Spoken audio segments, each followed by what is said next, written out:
There is volume for anybody who's waiting. I'm just waiting for people to get online here. So if you're watching this at a later time, just waiting for people to get online.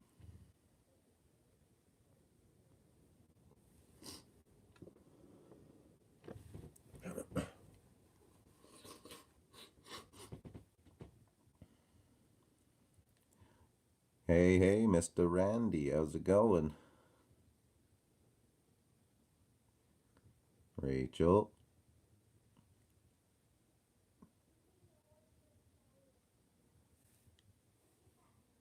Oh, everybody's starting to pile in. This is great. Awesome.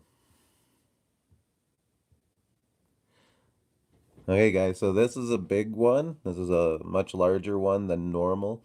It's got a lot of weighty stuff to it, and it's going to tell a story all the way through. So, if you want to watch this, I would recommend doing the whole video.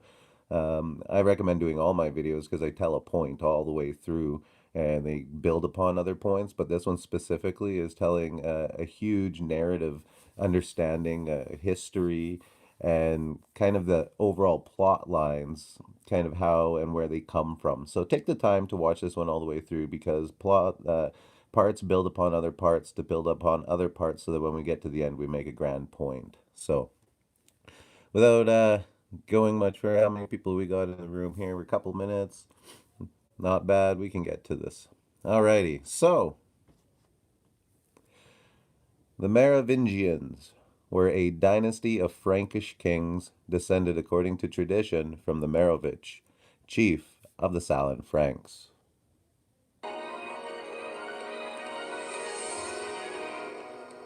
Puis-je vous aider? Yes, we are here to speak with the Merovingian. Of course. He has been expecting you. Follow me. Chateau Aubryon, 1959. Magnificent wine. I love French wine. Like I love the French language. I have sampled every language. French is my favorite. Fantastic language. Especially to curse with. Nom de Dieu, de putain de bordel de merde de saloperie de connard d'enculé de ta mère. It's like wiping your ass with silk. I love it. You know why we are here? I am a trafficker of information. I know everything I can. The question is, do you know why you are here? The Aquitaine tradition of the plant's surname, a line of influence, can be traced through the names Plantavu and Plantagenet, starting in Aquitaine in France and leading on to the plant surname in England. After Bernard Plantavu's ninth century founding of the Duchy of Aquitaine, it passed to William I of Poitiers in 951 and by 1086 to 1126 to the troubadour grandfather of Eleanor of Aquitaine. Eleanor married Geoffrey Plant, Jenna's son, King Henry II of England, and their sons were produced Richard I and King John. The Merovingian dynasty and the descendants through the House of Angevin. Eleanor of Aquitaine and the Blue Merovingian dynasty, the Carolingian dynasty in red, the House of Poitiers in green, and the Plantagenet dynasty in purple. The color purple has been associated with royalty, power, and wealth for centuries. In fact, Queen Elizabeth forbade anyone except close members of the royal family to wear it. Geoffrey V, Geoffrey Plantagenet, Count of Anjou. Geoffrey V, the Plantagenet, was the Count of Anjou. His marriage to the Empress Matilda, daughter and heiress of Henry I of England, produced a son called Harry Curtmantle, who succeeded to the English throne as King Henry II, and this was the first of the Plantagenet dynasty to rule in England. Geoffrey's ancestral domain of Anjou gave rise to the name Angevin for three kings of England, Henry II and his sons Richard and John, in what came to be known as the Angevin Empire of the 12th century. Well, it's pretty interesting that all presidents, bar one, are directly descended from a medieval English king of 1215. named John, our line of Merovingian. And now we know why the Statue of Liberty was given from France to the U.S. in 1885 as a symbol of the French or the Franco or the descendants from one to another. Now you know why they gave this giant trophy, which was a symbol known as Helios, which actually is a representation of one of the greatest architectural builds in history. For one day, Zeus made each of the gods of the patron deity. Sorry, let me restart that. One day, Zeus made each of the gods the patron deity of one or another earthly land or city, all except Helios. To compensate for the oversight, Zeus gave Helios dominion over the newly created island of Rhodes.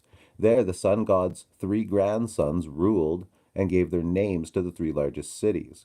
This was the basis of the Rhodians' worship of Helios as their national god, and Rhodes is still called the Island of the Sun. They honored him with the subject of the huge bronze statue they erected circa 280 BC at the entrance to their main harbor. They called it the Colossus of Rhodes. It later made the prestigious list of the seven wonders of the ancient world. The new and the old, but it always remains the same. Sun god worship. Donald Trump and Hillary Clinton are related, genealogy experts say. So we can absolutely see this is just mainstream normal understanding. They share a common ancestor from England. His name was John. Hey, hey, it's family all coming together. It's just one big happy family. But wait, half Clinton with her slanderous half of Trump's fans are all basket of deplorables. They're racist, they're sexist, they're homophobic. No, Trump, Clinton is a world-class liar. They're just laughing at us. This whole thing. The Merovingian dynasty never went away.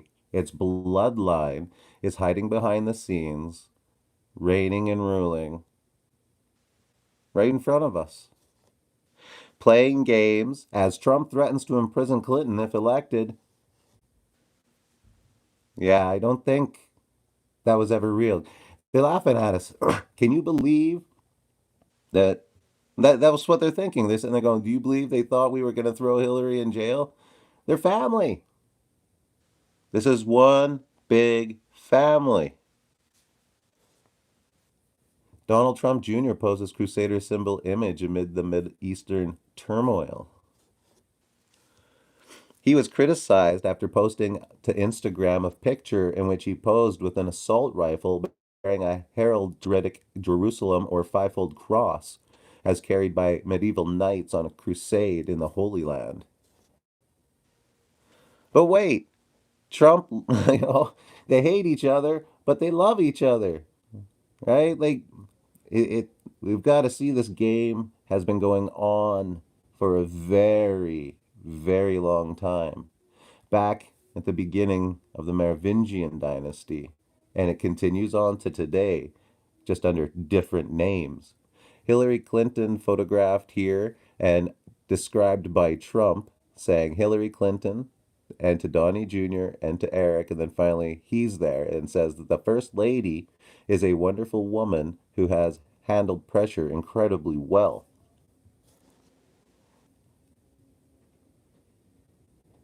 Yet they're at war with each other in the media. This deception has been going on forever. This is part of how you control people. This is Matrix. This is building up a system to control the minds, to lead you down the pipes and crevices so that you come up exactly where they want you to. This is world stage mind control. But there's a point to what they're doing. They're just not aimlessly walking around. These dynasties, these guys have ideas, And they have reasons for these ideas. For instance, why did Donald Trump Jr.'s son pull out the old Crusader imagery on the gun that was supposedly, also symbolizing Hillary's coming trial? And why is Donald Trump on a crusade?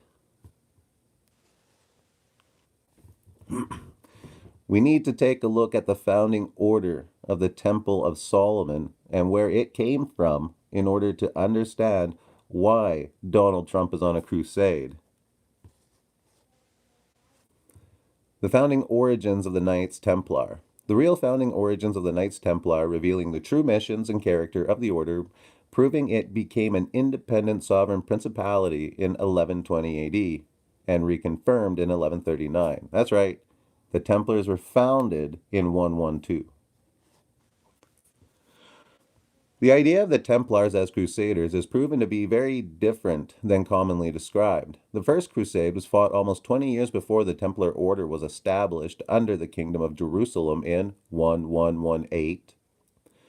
The Temple Rule of 1129, the Templars actually rejected the idea of crusades as supposedly to overcome Muslims or Islam and criticized that it did not do what it should, that it is to defend, but strove to plunder, despoil, and kill. The standard narrative of protecting pilgrims traveling to the Holy Land is proven to be a very limited sideline activity, mostly to earn the royal patronage of the Kingdom of Jerusalem. The Temple Rule, as amended in 1150 AD, evidences that a small force of only 10 knight brothers were actually assigned to guard the pilgrims who came. This was essentially an early job of the Templar Order to support their real founding mission, which is much more interesting.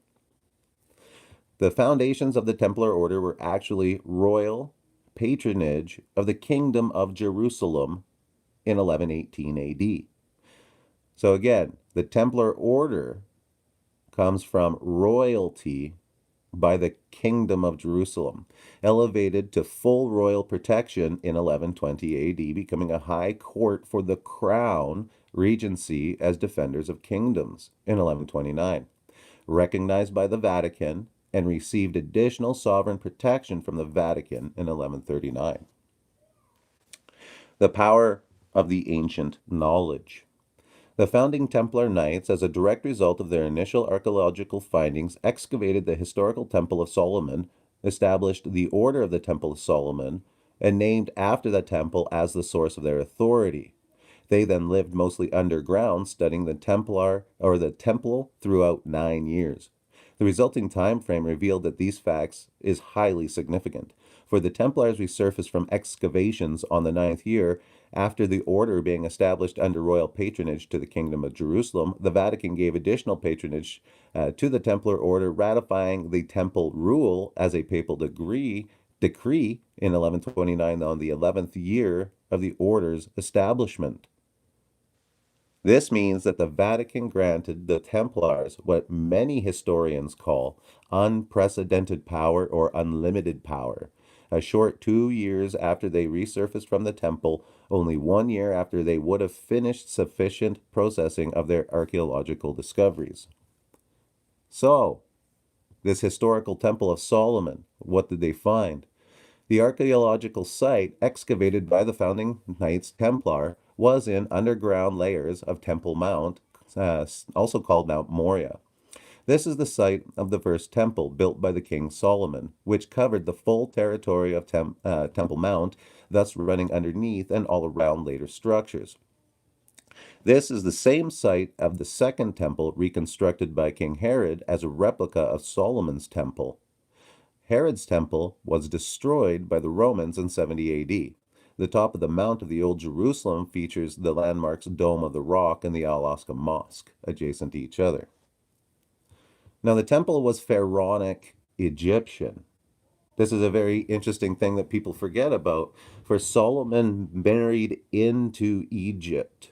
He took an Egyptian wife, and then he brought in Egyptian archaeologists, not archaeologists rather, but a builder that we're going to get into anyway, a Babylonian builder rather, and see how this whole thing came to be, because it ended up the Temple of Solomon was built under the tutelage of the mystery religion, which is interesting because when the temple was established, or as they said, excavated, both the historical record and biblical scholarship evidence that the Temple of Solomon, excavated by the founding Templar Knights, was in fact a pharaonic Egyptian temple.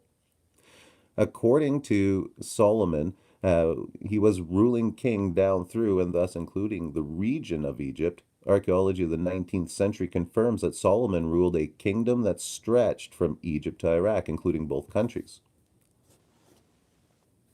This was additionally confirmed in the 13th century Pope Urban IV, the Latin Patriarch of Jerusalem, also documented by the 19th century barrister Addison, establishing that during the 12th century the temple on Mount Moriah was described by the monks and priests of Jerusalem as the Temple of Solomon, whence the knights came therefore to be known by the name of the Knighthood of the Temple of Solomon. This Templar heritage from the ancient Egyptian priesthood is not in any way pagan, according to the Egyptians' origins of Christianity, but is in fact the underlying origins and foundations of all canonical, apostolic, Catholic, and Orthodox ceremonial practices as taught by Jesus and the apostles. Both St. Augustine and St. Jerome, in letters to each other in 418, fully recognized that the ancient Egyptian priesthood as the original true religion, which to be called Christian, and which established a new and ancient faith within Catholicism. The Catholic Church openly acknowledges that they are an Egyptian hybrid Christianity. They claim it to be the true Christianity, and they're trying to return us all to it. For the Egyptian religion was always monotheistic, worshiping one God as creator, so they say.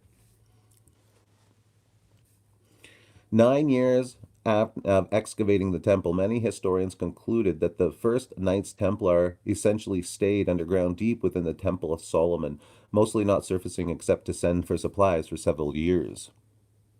So, therefore, when the Knights Templar received support from the Egyptian Sufi mystics, because of the Egyptian hieroglyphics, they went out and they asked for and received this support. The Sufi mystics knew that the Temple of Solomon was a pharaonic Egyptian establishment. So when these Sufis learned of the first Templars excavating the Temple of Solomon, they immediately traveled from Egypt to Jerusalem to assist these Christian knights. They knew that the Templars would need this ancient Egyptian initiatory knowledge to understand. Basically saying, you may have the cross, but we have the meaning of the cross. So the Vatican focused on the Egyptian origins. The core foundational principle of the Templar order, the archaeology of the ancient Egyptian priesthood, is a holy and sacred mission. Essential to preserving the underlying foundations of Christianity, has been recognized by the Vatican. Pope Benedict XIV, a Templar revivalist who restored secret Templar lines of apostolic succession and reinstated them in the Vatican in 1726 and 1740, first established the Academy of Antiquities in 1740 AD to explore the ancient origins of Christianity. This became the Academy of Archaeology in 1810. That's right. The Pope invented archaeology in order to go around the world and prove the Egyptian foundation to Christianity, which Pope Pius VIII granted the status of Pontifical Academy in 1829 for the study of archaeology and the history of ancient and medieval art. Pope Gregory the 16th founded the Gregorian Egyptian Museum inside the Vatican itself in 1839, preserving many papyrus scrolls, including the Egyptian Book of the Dead, as well as mummies, sarcophagi bearing priestly inscriptions. The collection focused on the ancient artifacts which trace their roots of early Coptic Egyptian Christianity back to Pharaonic times.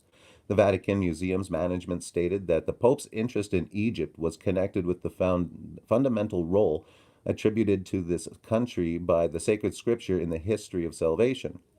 This confirms reports of church historians that the Vatican Egyptology Museum was intended to help Catholics increase their understanding of the Bible through archaeology. The prominent 19th century British barrister and historian Charles Addison documented that the Templar order was founded as 9 notable knights formed a holy brotherhood in arms and entered into a solemn pact. Inspired by the religious and military fervor of the day and animated by the sacredness of the cause in which they had devoted their swords. King Baldwin II of Jerusalem then granted them a place of habitation within the sacred enclosure of the temple on Mount Moriah. As confirmed by 20th century encyclopedias, the historical records establish that Baldwin II, King of Jerusalem, gave the Knights Templars quarters in his palace built on the site of Solomon's Temple. The 12th century chronicler Archbishop William of Tyre directed that in 1119 AD, King Baldwin II, the patriarchal warmond, officially gave both royal patronage and ecclesiastical patronage of the Kingdom of Jerusalem to the Templars as an order of chivalry. As an order of chivalry, remember that. And that came from King Baldwin. The Lord King and his noblemen, and also the Lord Patriarch of Jerusalem and the prelates of the church give them benefices from their domain, some in perpetuity. Perpetuity, a bond or other security with no fixed maturity date. That's why they want it. They believe it's theirs, and they believe it's legally theirs. They want it and they want it back because it's theirs. Like there's you can say what you want about it, but that's the driving force behind the Templars is they're regaining what they believe is rightfully theirs.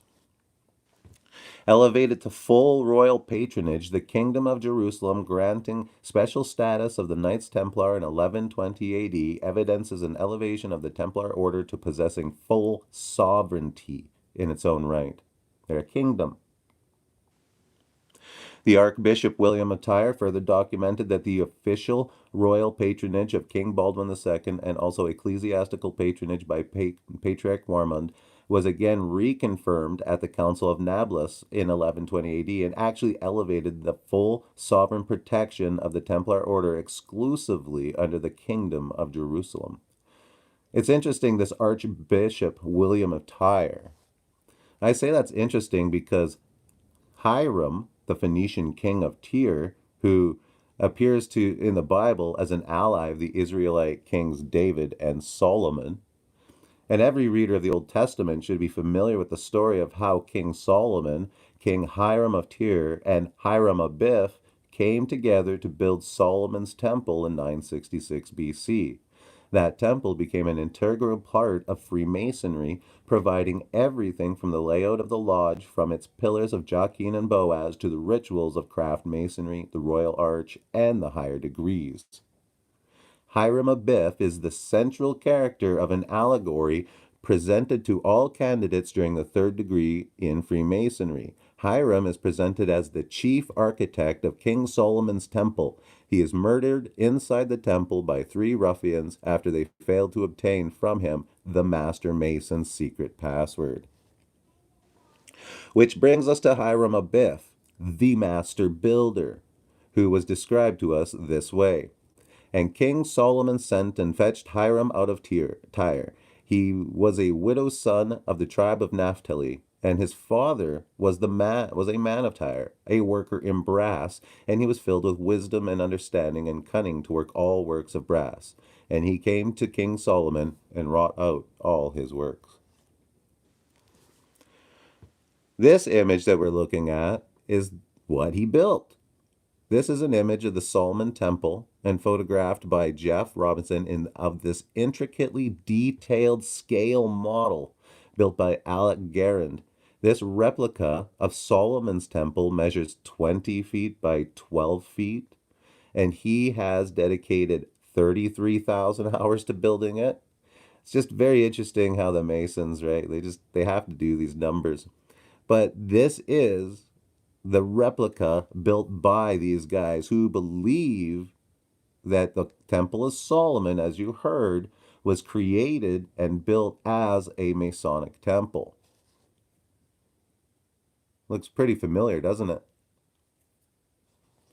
And we were just reading how the Catholic system has adopted the exact same Egyptian practices. In 1120 AD, the High Court of Jerusalem included the co-founding Templar patron, Count Fulk of Anjou. That's right, Geoffrey Plantagenet, the Plantagenet dynasty, who married into England, who produced the Angevin Empire, had directly and fully joined the Templar order that same year. In 1148, the court included the Angevin king Louis VII of France. All masters of the Templar Grand Mastery were leading political and military figures in the Kingdom of Jerusalem.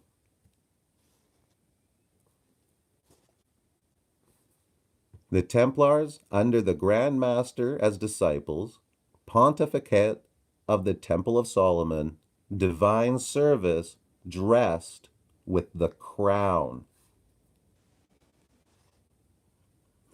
A papal bull is a type of public decree, letters patent, or chartered issued by a pope or the Catholic Church. It is named after the leaden seal bulla that was traditionally appended to end the order and to authenticate it. Pope Innocent II issued the papal bull in 1139. This monumental papal bull granted additional full sovereign protection to the Templar order, recognizing its own inherent permanent sovereignty of statehood and independence. Independent sovereignty had always been part of the original plan for the order. It grants to the Order of the Knighthood of the Temple and its successors, both present and future, in perpetuity, the protection and tutelage of the Holy See, the Vatican, for all time to come. In 1144, Pope Celestine II issued the papal bull, Knights of the Temple, and it declared, for the Knights of the Temple we instruct to maintain their persons and goods and not permit any damage or injury to be imposed on them. They're untouchable. In 1145, they were declared Knighthood of God. It declared that the Knighthood of the Temple has the right to recruit anywhere priests, the archbishops, to not impede them or permit them to be impeded in the building of their places of prayer. Which brings us to the House of Flanders. For the House of Flanders, also called the Baldwins, from 1051, the House of Flanders reigned over the county of Hainaut, and Baldwin I in 1119, on the death of Baldwin VII, the House of Flanders ceased to rule. So 1051, they were reigning, and in the 911, they ceased to reign. However, in 1191, the House of Flanders recovered the title of Count of Flanders. The dynasty established the Latin Empire of Constantinople. It's pretty fascinating. So the House of Flanders became Constantinople, where Constantine established the church, the Catholic Church. Now, a cadet branch of the House of Boulogne, the Baldwins, ruled over the county Boulogne. Members of this house joined with that first crusade and established the Kingdom of Jerusalem and produced its first kings. The House of Flanders became the Kingdom of Jerusalem. The Kingdom of Jerusalem had its own had its origins in the First Crusade. Godfrey of Bouillon, refusing a crown as the title of king upon the plea that he would never wear a crown of gold where his Savior had worn a crown of thorns, took the title Advocatus Sancti Sepulchra, whatever it is, protector of the Holy Sepulchre, the sepulchre, in 1099 and was inaugurated as the ruler of Jerusalem. However, when he died and the power still here,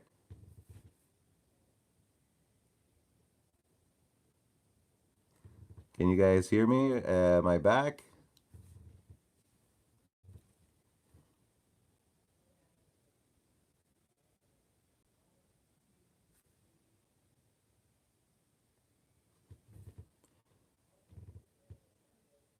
Okay, there we go. People are hearing me. Okay, good. That was pretty strange, just complete blank out, but hey, whatever. Let's keep going.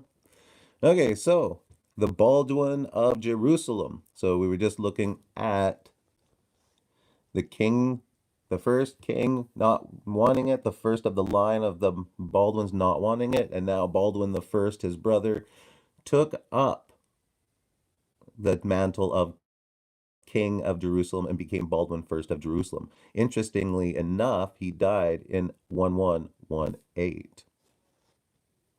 Baldwin II, which inaugurated the Knights Templar and gave them power, went on, passed on, and gave power to Baldwin III, who died and left the empress by herself.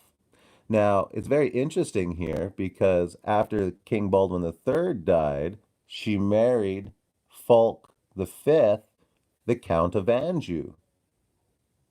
The House of Maravinian married in to the founding of Jerusalem, the Kingdom of Jerusalem.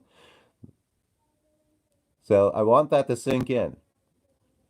The House of Flanders married in to the House of the Merovingian, who became both England and Jerusalem, and they founded Constantine, place where they founded Constantinople. They founded the place where the Catholic Church was founded on. This Merovingian line is the Catholic Church. It is England.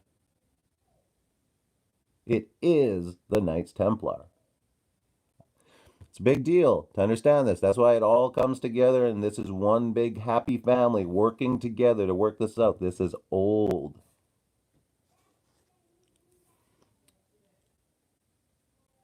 It was the Angevin dynasty taking over and marrying into the crown. The crown became the church by the coming together of the Angevins, the Merovingians, and the Baldwins. Alec Baldwin's secret Jewish identity, and what is his favorite holiday? My favorite Jewish holiday? Yeah, Tish B'Av. Of course, it's Tisha B'Av. The Baldwins love Tisha B'Av. Very interesting stuff. The House of Flanders, the Holy Roman Empire, the Baldwins, and the Merovingians. The Flanders, the one you least suspect. Great Red Dragon, 137, Flanders 137. Great Red Dragon 74, Flanders 47, which is interesting because 211 is the 47th prime, and 137, well, that's the 33rd prime. And of course, the 22nd prime is 79, which finishes off Flanders and the Great Red Dragon being a 3-for-4 match. They created the Kingdom of Jerusalem, the House of Flanders. Isn't it interesting how the House of Flanders is purple? Just like the Plantagenet dynasty is purple. Just as the Merovingian order It's purple and gold.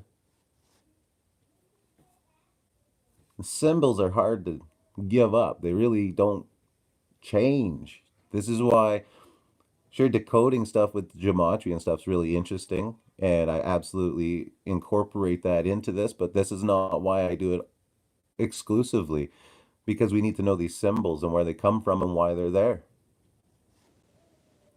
The Angevin Empire, the Order Hospitaller of the St. John of Jerusalem. The Angevin Empire.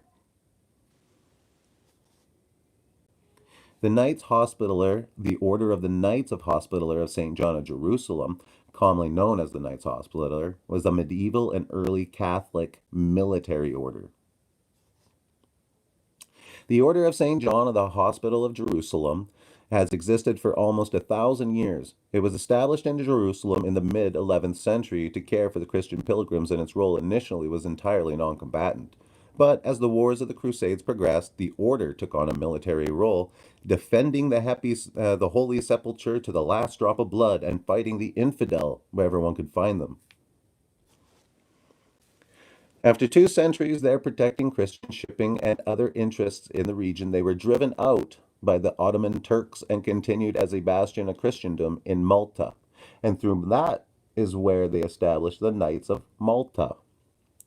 In 1565, the order achieved its greatest military success, beating off the massive forces of Suleiman the Magnificent in the Great Siege. They continued to be a force in the Mediterranean, but finally capitulated tamely, gave up to Napoleon Bonaparte in 1798, and tamely, they didn't give, no fighting. They just, okay, we're now part of the Franks, right? They're Merovingian. They are Franks. So they became part of the Franks under Napoleon again in 1798, and a much changed world. However, the Order of St. John did carry on their Christian work and does to this day, and with priories all over the world, including North America, with support of the St. John Eye Hospital in Jerusalem as a key of their mission. That's right, they all just handed over to Napoleon, who continued on the tradition of the symbolism, the Franks Merovingian dynasty. The Order of St. John, Order of Chivalry, which was bestowed upon the Order Templar in perpetuity. The Order of St. John, short for the Most Venerable Order of the Hospital of St. John of Jerusalem, and also known as St. John International, is a British Royal Order of Chivalry constituted in 1888 by royal charter from Queen Victoria and dedicated to St. John the Baptist. The Knights of Malta and the Modern Resurrection.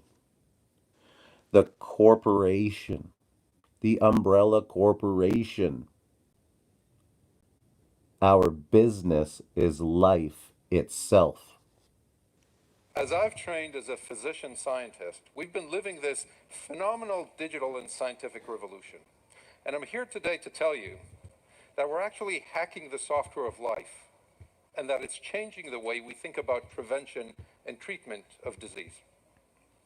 So here's all the biology you need to know in 30 seconds. Our body is made out of organs.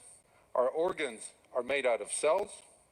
And in every cell, there's this thing called messenger RNA, or mRNA for short, that transmits the critical information from the DNA, our genes, to the protein, which is really the stuff we're all made out of. This is the critical information that determines what a cell will actually do. And so we think of it like an operating system. And it's not just in every cell of our body, it's actually in every cell of every organism alive. It's the same thing. And so if you could actually change that, which we call the software of life, if you could introduce a line of code or change a line of code, it turns out that has profound implications for everything. We're hoping to start the clinical trials in the near future, and the idea is the same thing here. If you think about what it is we're trying to do, We've taken information and our understanding of that information and how that information is transmitted in a cell. And we've taken our understanding of medicine and how to make drugs, and we're fusing the two. We think of it as information therapy. It's very interesting that this was said in 2017 by the boss. Clinical trials, April 30th, 2020. Clinical trials. We're hoping to start the clinical trials in the near future. Study to describe the safety, tolerability, immunogenicity, the efficacy of RNA vaccine candidates against number 19 in healthy individuals. Sponsored by those guys.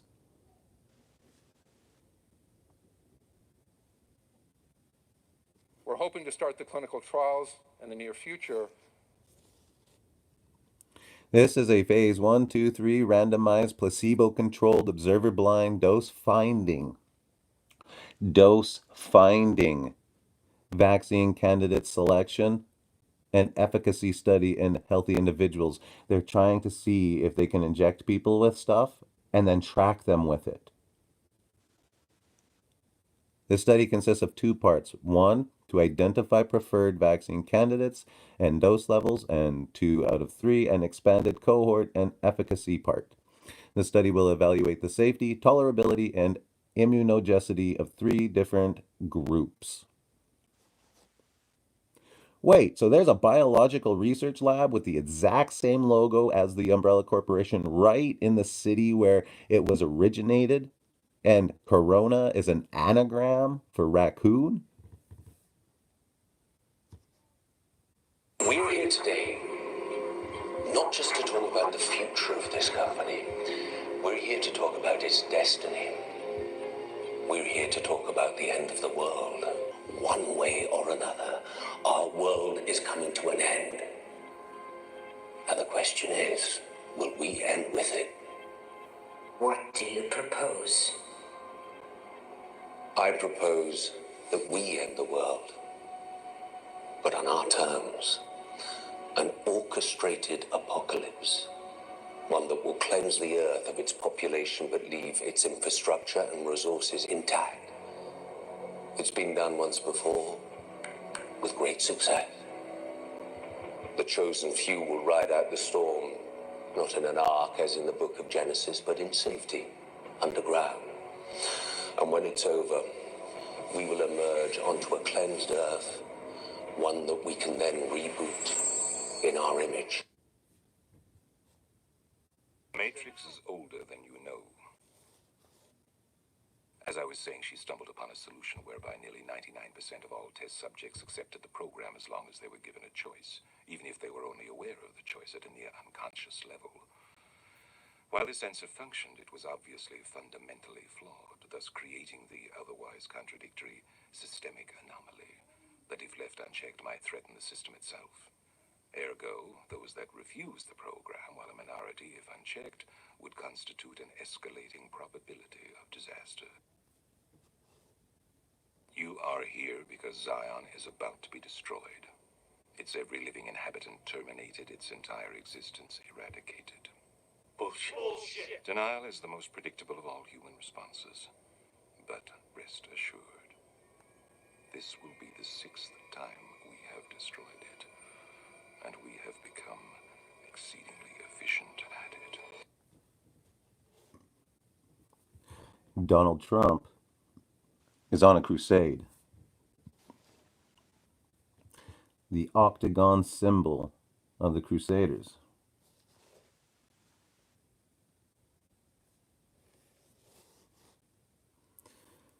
Donald Trump, when questioned about dealing with China, turned and raised his hands to the sky, facing the sun, and said, "I am the chosen one."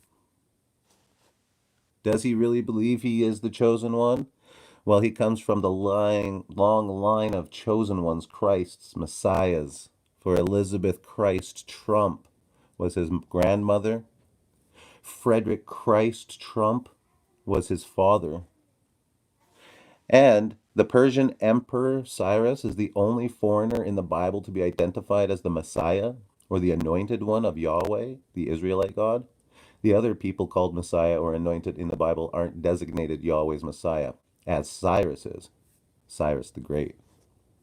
Just as the temple mounted coin showing the Persian Empire and the Persian King Cyrus overlaid with Trump and the Masonry Empire, and he charged me to build him a house in Jerusalem. Yeah, Trump is a Messiah character.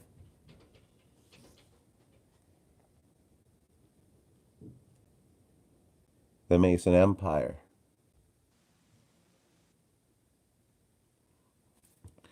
And as it says in Ezekiel, what does the Messiah need to do?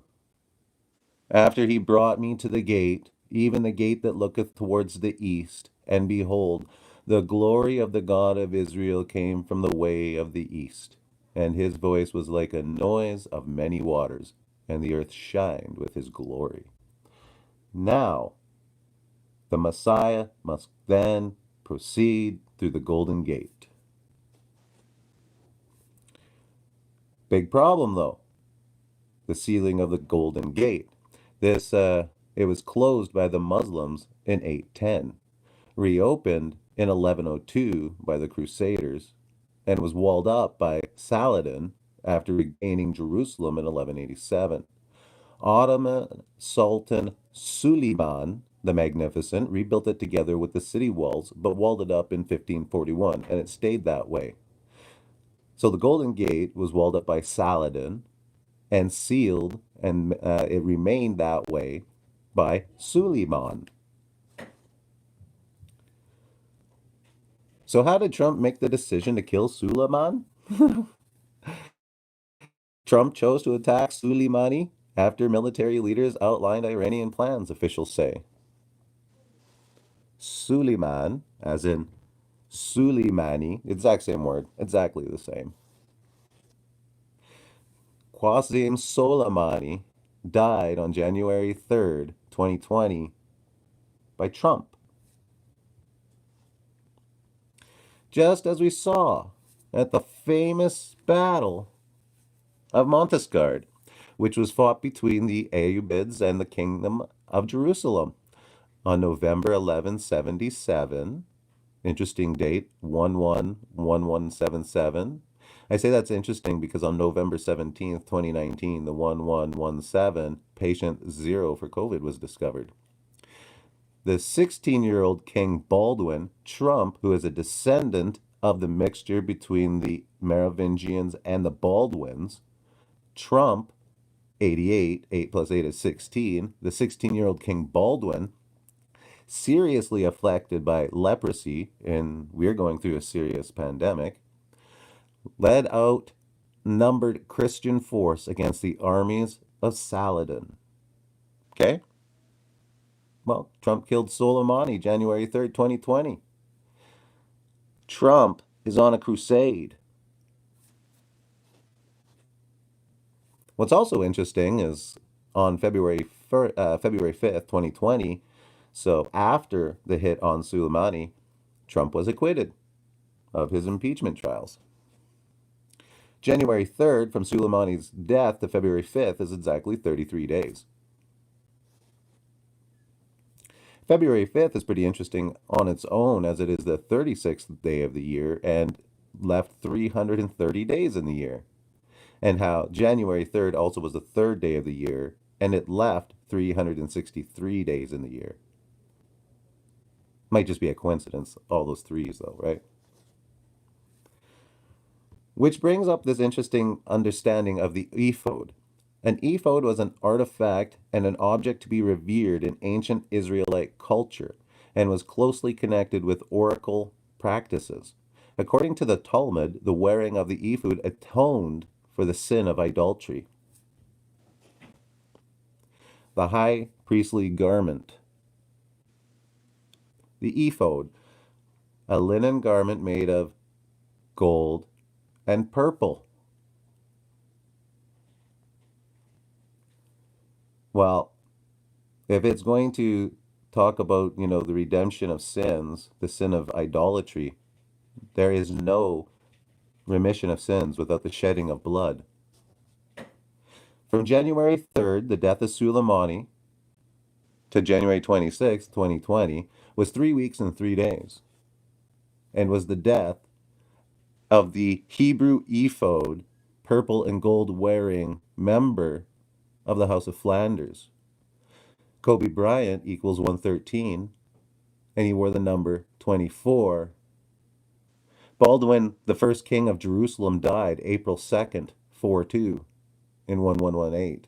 Baldwin the fourth, king of Jerusalem, died aged 24, wearing the priestly garments of the House of Jerusalem and the number 24. The blood sacrifice, the black mamba, the serpent, the idol, was killed for the atonement of their sins. And he was laid to rest on February 24th, just like his jersey. So they keep a body around specifically and time it. Yeah, it's all coincidence. Also coincidence that Kobe equals 33. It's also coincidence that his parents said he was named after Kobe beef, which equals 33. And Kobe Bryant even wore the jersey 33, which was retired because of his super ability even in the lower ranks. Kobe does have an interesting name, however. If you take a look at it in kanji, ko meaning God, and the word bi means door. Kobe is the gate to, or the door of God, the gate of God. It's Babel. It's the Tower of Babel, the gateway to God, the door to God, where the chosen one returns from. Lit up for Kobe, purple and gold lights from Los Angeles to New York and beyond signal the superstar's loss.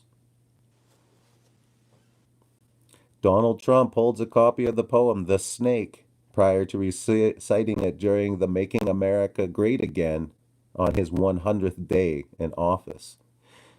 This snake took out Suleimani, and this snake was the sacrifice to atone for it. Black Mamba equals 211. The etymology of virus has gone viral, for according to the internet god of all things virtually true, the word virus comes from the Latin word meaning snake venom. So when we hear about the crown virus, corona meaning crown, the crown virus means the crown of snake venom. Isn't it interesting that Kobe Bryant was laid to rest in Corona del Mar? Take the word COVID and put it into the English to Hebrew translator as we're exploring the Hebrew Messiah. Copy the word given to us and put it back into the Hebrew and allow it to translate it back into English, and we get Kobe. That's right. And now when you take the word COVID and you put it into the Hebrew and capture all of that, take it back over to the Hebrew, to English, and we paste that in, we get COVID. We fixed it all up nice and right. Handing off to each other. We got it covered there, grandma, auntie, whatever they are to each other. Keeping it in the family. That was something we discovered a while back. This is all connected. This is all a big ritual for the Templars to get back the land, which they believe is theirs, in order to fulfill their religious desires. And they believe they have all legal right and standing, which is interesting because it was the house of the Maravinians who married into the crown of Jerusalem, who gave the Templar society its power. And the Templar society came out of the mingling of those two. It's just a fascinating understanding to know that when we stop and look at the world today, that this handshake is what's controlling our world. the prince and the revolution with their purple rain. Who wrote the song I Would Die for You, for being the fourth month, April, you being the 21st letter, April 21st. The Prince, I Would Die for You. On the morning of April 21st, 2016, Prince was found dead. April 21st, 2016 was the 112th day of the year.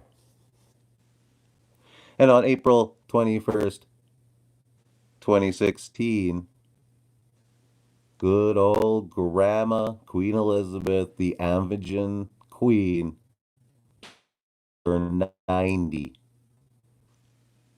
Drop the zero is 9, which is 3 times 3, 33. That 30-year-old anniversary of the Purple Angevins. Which is interesting because from her birth to the prince's I Would Die for You death was exactly 1,080 months, the diameter of the moon, and the equation of 6 plus 6 plus 6. The Purple Rain. Long live the Maravinian dynasty. If you enjoy the work that I do here, you can support me in 2 different ways, and I appreciate it greatly. We have been under control and led through history, and we are under control now and being led through history in the exact same way. You can choose whatever you want to do with that information. But what we need to do is share it, get it out, and let people know this is not just another, this is not a group trying to pull something off on us. This is how it's always been. This time, this group who is doing it, well, they've gotten very good at it. They've resurrected the old world knowledge to do it. They've established it through many forms. Why did they just capitulate and hand it right over to Napoleon?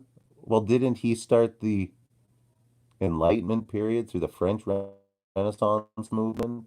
Wasn't it through him came the breakthrough of the sharing of the ancient wisdom knowledge to the world? He began the exposure of the ancient wisdom knowledge that was discovered by the ancient Maravinian. This is a plan to reveal Babylon as the true source of life. You can jump on board and go along with their great awakening, or you can choose something else.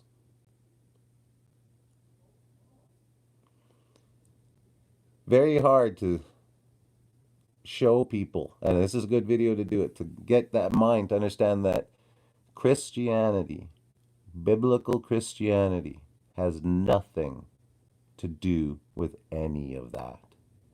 None of it. When you think of Jesus, when you think of all the stuff going on in the world, you've heard it through their filter. And that filter has nothing to do with biblical Christianity. Turn to Jesus. He's real. He is the God of the living, not the dead. And through him, you can stay that way for all eternity. For he has paid the way. It's not a possibility, it's guarantee. He rules and reigns right now. This is part of the plan. This is him in Psalm 2, ruling the nations with an rod of iron. These people are only allowed to do this because it is under permission by God. Don't forget that. This is permissed by God because the world has become evil. The world has rejected its Messiah. And we are living in the results of that. This is our own doing. We didn't pick up the knowledge of the Bible and understand it and challenge it and take it and push it to its core to see the separation between its captor, who took control of it and gave us polluted misunderstandings on purpose so that we would become nothing but children infighting over meaningless things that stood out as we read it on our day-to-day basis? No, that has nothing to do with biblical Christianity. And when it's time to give up all their lies, all the influence you think you understand, and understand this, that the New Age revival is them. The New Age revival, this whole grand wakening up, is them. They believe they have found the hidden truth of history, and they're going to try to use it to wake the whole world up to it. But they know that that's pointless because we're not deserving. We're useless, uneducated, uninitiated chattel. We're not even cattle anymore. We're just bought, owned slaves. We're chattel. They're gonna wipe us out. It's not about our freedoms and our civil liberties. They've declared war. They're coming to take everything. They've got the places underground. In 2019 was the great exodus of the CEOs. They've all disappeared. Everyone's disappeared. The store, the celebrity, everybody's gone. It's like they've gone underground and are waiting for us to keep continually polluting each other with this stupid narrative until the concoction boils up into its own, which will be unstoppable. The actual disease X that is incubating in all those happily received and, you know, think they're safe. They've become the incubators and the transmitters of a worldwide contagion. These guys are not sitting on the surface while this is going on. Are you kidding? Shedding is a real thing. It's proven. It's not a matter. And these guys that are on the surface pushing and pushing all this stuff, like they're not part. They're stooges too. The Angevin dynasty knows how to use, control, and manipulate, even in the Matrix. None go anywhere except through the train man. And the train man is owned by the Maravinian. And the Maravinian is the retailer of information, the collector of information, the knowing, the knowledge. These guys have the hidden mystery, wisdom, knowledge, school, and they want to reboot the world in that image. And unfortunately, we just don't measure up. Stop worrying about things like, is this law going to pass? Is that law going to pass? Are they going to vote this guy in and out? Like, come on, people. We're not going to protest our way out of this. They're pushing the revolution. There's a no choice win. There's no way. You can't. It's a lose-lose. It's time to prepare. It's time to make sure everybody you can knows what you can. Those who choose to reject it, it's their choice at this point. But you need to be prepared. You need to be stalked. The days of getting stalked are over. You need to be stalked. You're going to wake up, just like Germany did. This is not the end of the world, people. We've got to remember this. This is the staging. The New World Order isn't even here yet. The New World Order is an idea and a concept talking about the next coming evolution of the universe known as an epoch in which these people want to evolve at its coming, and they can't have us useless here interfering in that transitional period. This isn't about civil liberties. This is about war. And they're not coming to, control you and set up a new system. They're tearing the whole thing down. But why would you tear down all the this, that's, and the others? Isn't it easier just to let us tear each other down? wipe ourselves out with our own fear and paranoia about each other? Well, they sit off on their island underground, whatever it is, and let us just do what we always do: respond to their propaganda, respond to their plans. And albeit, I'm the first one to say it, this one is a very devious, well thought out, and just like in the Matrix said, they've become very efficient at it. This is not a good time, and I'm not going to sit here and pretend it is, but everyone in the world needs to start making decisions last week. I don't know if I can stress that enough.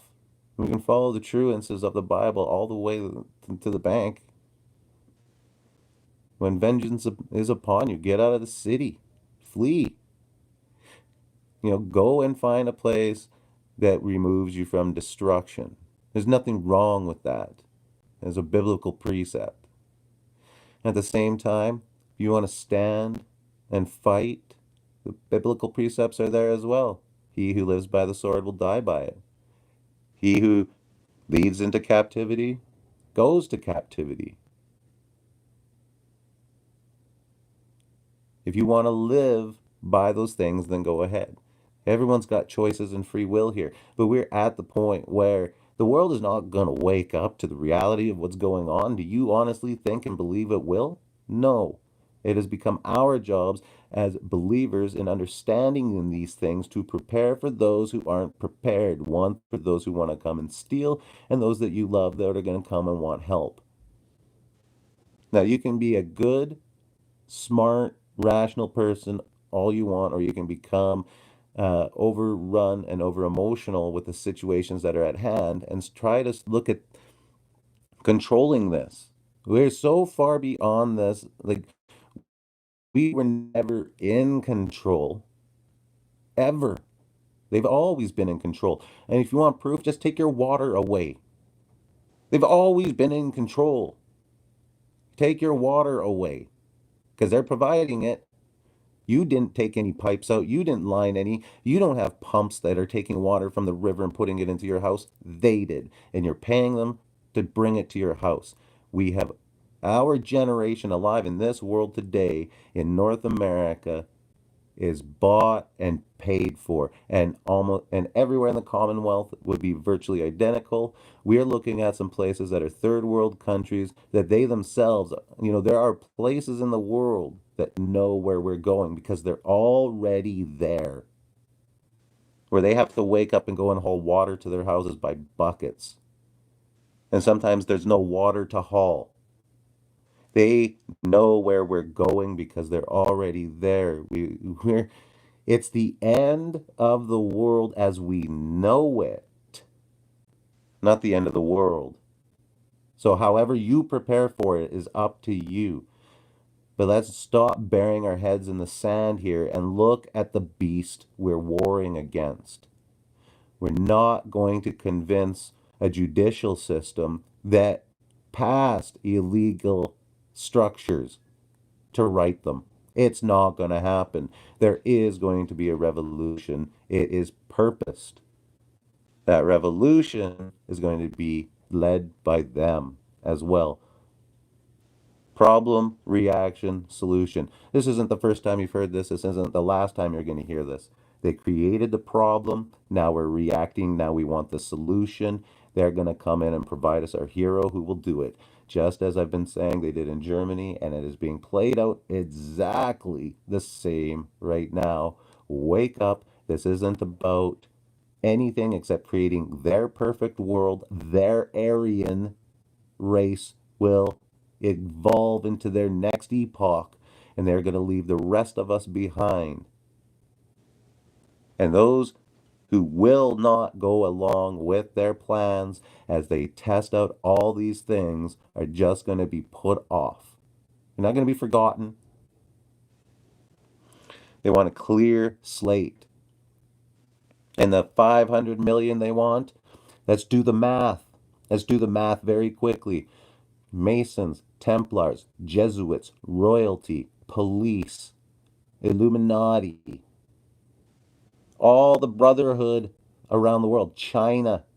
How many tops of all these places. How quickly do you run out of 500 million people? You still need to have people who serve you. You still need to have the janitors. Like, you're going to have some automation, but if you're going to sit as kings, you're still going to need people to fix those machines. And if you're a king, you're not going to fix it yourself. You're going to have a group of servitude. So you're going to have the rulers, the servitudes, and the machine world. And with a total population objective of 500 million, where do you think you're going to fit into that? We're not part of their future. And it's just starting with civil liberties. Prepare. They've declared. And this is historically on cycle with exactly everything they've been doing. There's nothing else to say. They are doing it. And if you don't know this, and I know all you guys here, and I'm just preaching to the choir because we all like hearing it at times, but at some point, we've got to realize that we have no choices because we wasted our lives. There's a bunch of smart people out there who are prepared and knew it was coming, and God bless them and hope that they can provide for a lot of people. And we pray that God will benefit and bless them to be able to be sent with people who would benefit them as well. God is at work during this. This is God's plan. This is His purpose. How many times in old scripture did He bring the nations upon His children Israel who did not do what they were supposed to do? Or not His children, as His wife, and she was unfaithful, and God brought nations against them. It's no different than now. The whole world has come under the same control. It's no different. The difference for most people is now it's happening to them. When it was across the ocean, it was fine. When it was another, race of people, it was fine. But now that we're in North America and everything that we've taken for granted is being challenged, there's a lot of change going on in people, and I can feel it. And a lot of people are getting nervous. A lot of people are having different perspectives they've never had before in their lives. We are forced into a scenario. And you can take this time to educate those people around you as much as you possibly can, or prepared to receive a bunch of those people. So it's up to you. That's the world we've been given. I'm not going to sit here and debate about if it's right or wrong. This is the sandwich we've been given. We we can't even choose whether or not to take a bite out of it because that's all we have. That's why it's more important than ever to know God through Jesus. Because if there's only one light that can get you through this blackened mess, it's Jesus and Jesus alone. And I hope you can start to see that. In the name of Jesus, I pray that. Because the more who see it, the less this will exist. Wherever you are, I hope this finds you well. God bless.